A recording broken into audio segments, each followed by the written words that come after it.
Salut les amis du Ciné Club, salut Andrés. Hello tout le monde. Nouvelle vidéo, bien sûr, notre vidéo annuelle. On a l'habitude tous les ans, plus ou moins à la même date, de vous présenter la fameuse vidéo avec le tableau complet des Oscars pour cette année 2025.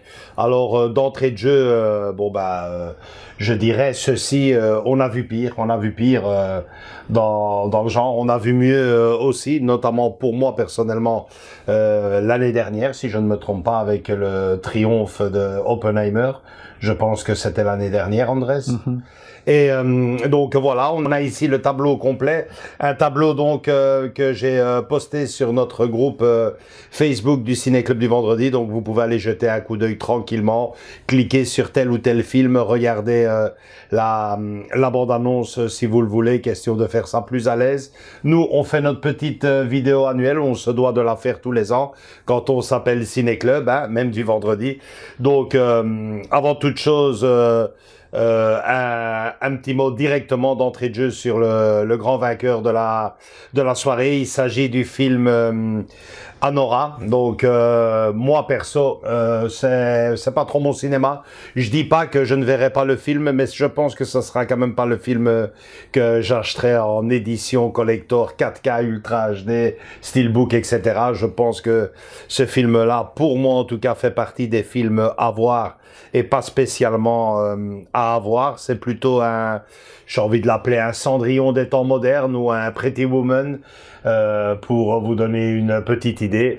Mieux que ça, je propose de vous lancer la bande-annonce, question de vous faire vous-même votre idée, et on se retrouve juste derrière avec le tableau complet, le palmarès complet des Oscars 2025. À tout de suite les amis.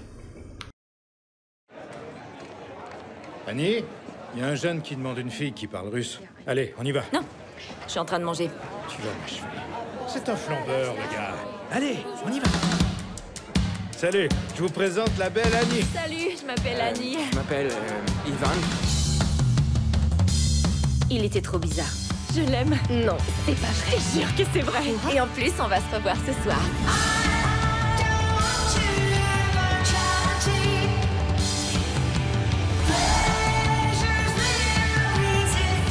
Veux-tu m'épouser?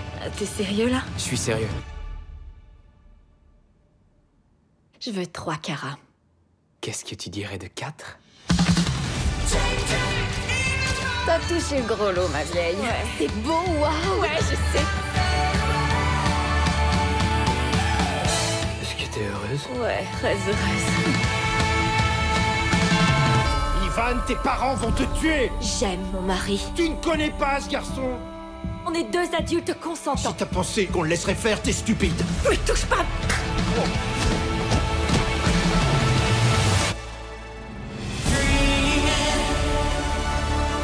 Comme Cendrillon? Ouais, Cendrillon. On est mariés. Ils ont pas le choix de l'accepter. On s'en fout, il compte pas, ok?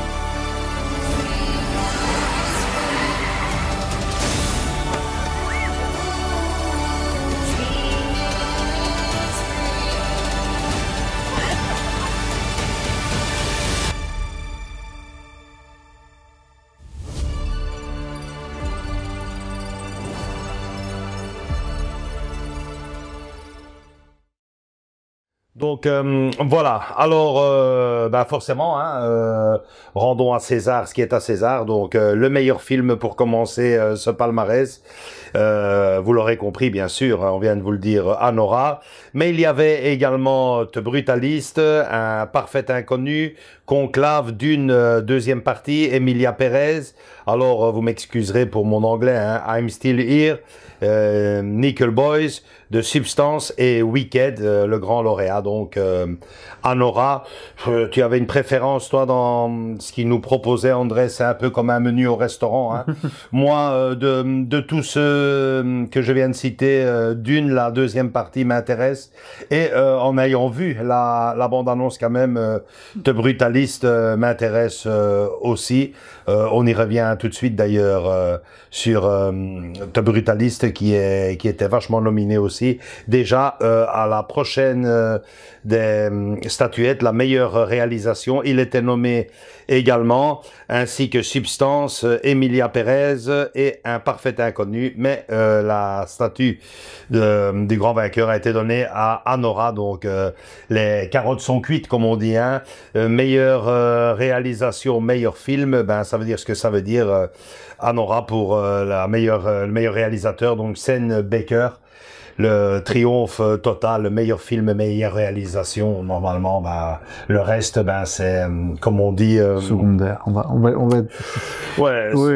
C'est statuette de consolation, on va dire, on va dire. Même si il y a encore meilleure actrice, meilleur acteur. Ouais, c'est ça, c'est ce que j'allais dire. Voilà, pour la meilleure actrice, ben, nous avions Cynthia Erivo dans Wicked, Carla Sofia Rafcon dans Emilia Perez, Mickey Madison dans Amora, Demi Moore, le grand retour de Demi Moore dans Deux Substances, et Fernanda Torres, Je suis toujours là.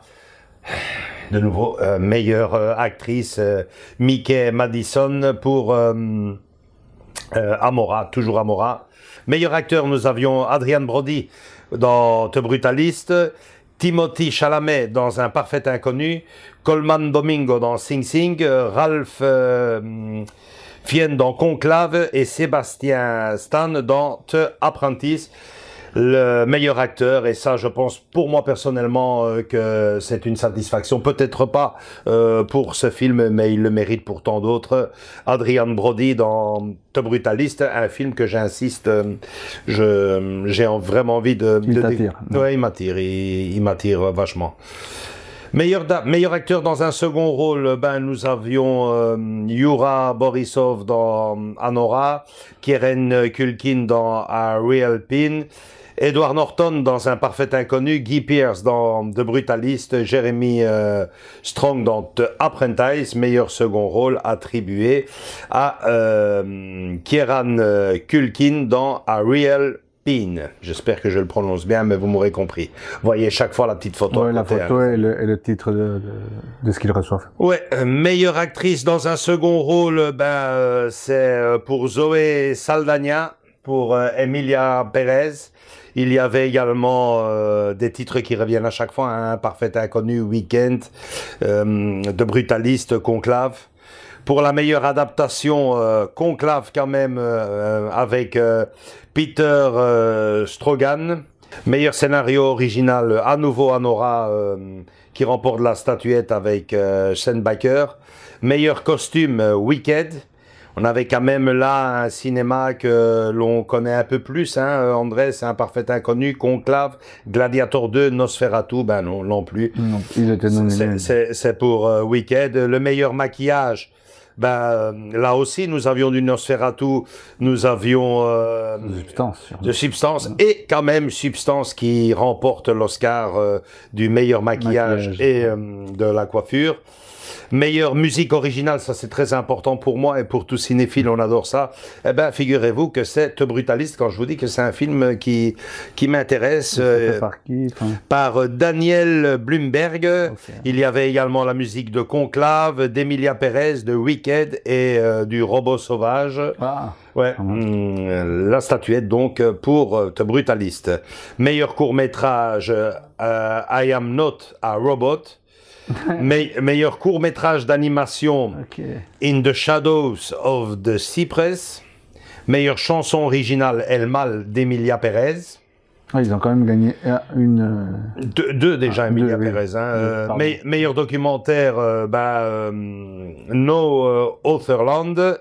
Meilleur court-métrage documentaire, là, vous m'excusez, hein, vous aurez remarqué, les noms espagnols, je les prononce beaucoup mieux. Hein. Oui. Meilleur court-métrage documentaire, The Only Girl in the Orchestra. Meilleur film étranger, Je suis toujours là. C'est le Brésil qui remporte, non pas la Coupe du Monde, mais l'Oscar. Il y avait du Danois également. The Girl White Needle. Il y avait également pour la France Emilia Pérez. L'Allemagne était mise à l'honneur aussi, et même la Lettonie, figurez-vous.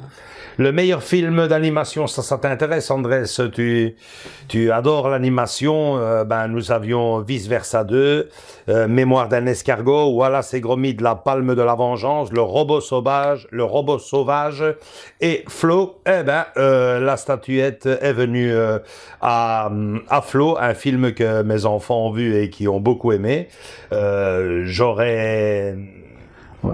On aurait apprécié beaucoup plus le Robot Sauvage. Le Robot Sauvage, pour moi, une consolation quand même. Ce n'est pas Vice Versa 2 qui le remporte, vous me direz. Je ferai peut-être pas que des heureux, mais bon, c'est vachement facile. Disney égale statut. Eh ben non, Disney égale pas statut. Flo, si je me souviens bien du titre exact, le chat qui n'a plus peur de l'eau, qui n'a quelque chose dans le genre, un film... Ils ont ici l'image. Ouais, un film pour ainsi dire muet, prendre des risques, le risque c'est ça. À côté de ça, il semblerait qu'il y a quand même des paysages assez bluffants dans le film, c'est vachement bien fait. Meilleur décor, nous avions The Brutalist, Conclave, Dune pour la deuxième partie, Nosferatu et Wicked. La statuette revient à Wicked. Meilleur montage, Anora, The Brutalist, Conclave, Emilia Pérez, Wicked. Vous voyez, c'est chaque fois les mêmes titres qui reviennent. Sean Baker pour Anora, à nouveau avec une nouvelle statuette. Et le meilleur son revient à Dune, quand même, partie 2. Il y avait aussi dans la concurrence Un Parfait Inconnu, Emilia Pérez, Wicked et le Robot Sauvage. Meilleur effet visuel, là on se dit qu'on va quand même être gâté. Il y a du Alien Romulus, figurez-vous. Il y a du Bitterman, il y a du Dune partie 2, il y a La Planète des Singes, Le Nouveau Royaume. Dune partie 2. Et Wicked. Et c'est Dune partie 2 qui remporte la statue. Et pour la photographie, pour conclure, nous avions The Brutalist, Dune partie 2, Emilia Pérez, Maria et Nosferatu, la meilleure photographie. Non, ne revient pas à Nosferatu décidément, elle revient à Lol Growley pour The Brutalist, vous l'aurez compris. Donc il en a quand même chopé quelques-uns de Brutalist. Je pense que Anora c'est 5 et The Brutalist c'est 4, je pense. Vous compterez. Vous avez ici, de toute façon, ici le... Ouais, ça c'est les grands lauréats. Les grands perdants, c'est pour moi en tout cas Disney. Déjà, on va dire Disney qui avait l'habitude d'en rafler au moins une. Celui d'animation en général. Ouais, c'était à chaque fois, c'était pour eux. Après, vous me direz, au rythme de 4-5 dessins animés par an, forcément, il y en a un qui triomphe, là, même pas. Même pas. Donc, pourtant, ils en ont sorti cette année. Surtout maintenant, comme tu as dit, ils font aussi des films, donc c'est bizarre, hein. Emilia Pérez qui était quand même considérée comme l'un des grands favoris quelques mois avant la cérémonie. En quelques semaines, quelques polémiques sur des tweets concernant l'actrice, je pense, ont ruiné un peu les chances du triomphe. Conclave aussi, il était en concurrence directe avec Anora pour être le grand vainqueur de la soirée. Et finalement, de ce que je vois ici dans les résultats, ça serait plutôt The Brutalist qui a su maintenir le bras de fer avec Anora. Et puis dans mon cinéma à moi, dans notre cinéma à nous, on se ressemble un peu quand même. C'est la grosse déception parce que moi personnellement, Nosferatu, j'aurais quand même aimé qu'il en prenne une, franchement, au moins une, parce que c'est quand même très important pour moi en tout cas qu'un réalisateur tente encore le coup avec ces films qui ont fait les beaux jours jours, les lettres d'or du cinéma d'horreur, Nosferatu, Dracula, tout ça, ce sont des films qui ont marqué des générations. Et revenir en 2025 avec non pas un film vraiment refait de la tête aux pieds, je veux dire avec de nouveaux codes, etc. Next Generation, Ouais, non, voilà. là c'est vraiment un film qui rendait hommage à l'ancien. Je pense qu'il aurait pu en prendre ne fût-ce qu'une, voire deux. Ouais. Voire deux, quoi. Substance, c'était pour moi le grand retour de Demi Moore. Elle ne l'aura pas pris non plus. Et puis dans l'animation, le robot sauvage, c'est dommage. Mais voilà, je pense que ce sont les grands perdants de la soirée. Retenir aussi dans cette soirée le bel hommage qu'ils ont fait au célèbre James Bond. J'espère que ce ne sera pas pour mieux le casser lors du prochain film, parce que j'attends avec impatience la suite des aventures de 007. On entend tout et n'importe quoi pour le moment, mais bon, là c'est vraiment bien de lui avoir rendu un bel hommage. Par contre, ils ont oublié Gene Hackman, je pense, hein. Ils ont oublié Gene Hackman et tant d'autres acteurs qui nous ont quitté durant l'année. Ouais, et je pense que c'est ce qui enfin, je sais pas maintenant s'ils le font, parce qu'on a, pour être franc, on n'a pas tout vu en même temps, ils montrent pas tout, quoi. Mais j'espère et je crois qu'ils doivent quand même rendre hommage à tous ceux qui ont quitté Hollywood, quoi. Moi, je pense comme on dit. Je pense que dans ce genre de cérémonie, ça devrait tout simplement commencer comme ça. Exactement, c'est ce que je veux dire, en pensant tac, tous les, au moins les nommer, bah oui. Donc faire un espèce de montage, tu vois, une projection, un montage avec, tu vois, ceux qui sont partis, quoi. Parce que me dis pas qu'il y a pas eu même pas seulement les acteurs, mais aussi les compositeurs, tous ceux qui ont fait des beaux jours, voilà, du cinéma, ni plus ni moins. Et puis évidemment, il y a les acteurs et il y a les grands, les monuments. Et je pense quand même que Gene Hackman aurait mérité quelques minutes dans cette cérémonie pour ne fût-ce que rappeler son œuvre. Mais bon, les grands amateurs de cinéma que nous sommes n'ont pas besoin qu'on nous le rappelle. On l'a dans notre cœur, dans notre esprit, et même dans nos DVD tech. Dans nos bibliothèques. C'est clair. Donc voilà. En gros, c'est tout pour cette cérémonie des Oscars. Je l'ai dit en début de vidéo, on a connu pire. Hein? Oui. Non, mais là, on nous a pondu quand même quelques petites pépites, notamment le robot sauvage, Nosferatu, The Substance, à voir. Mais je parle pour Nosferatu.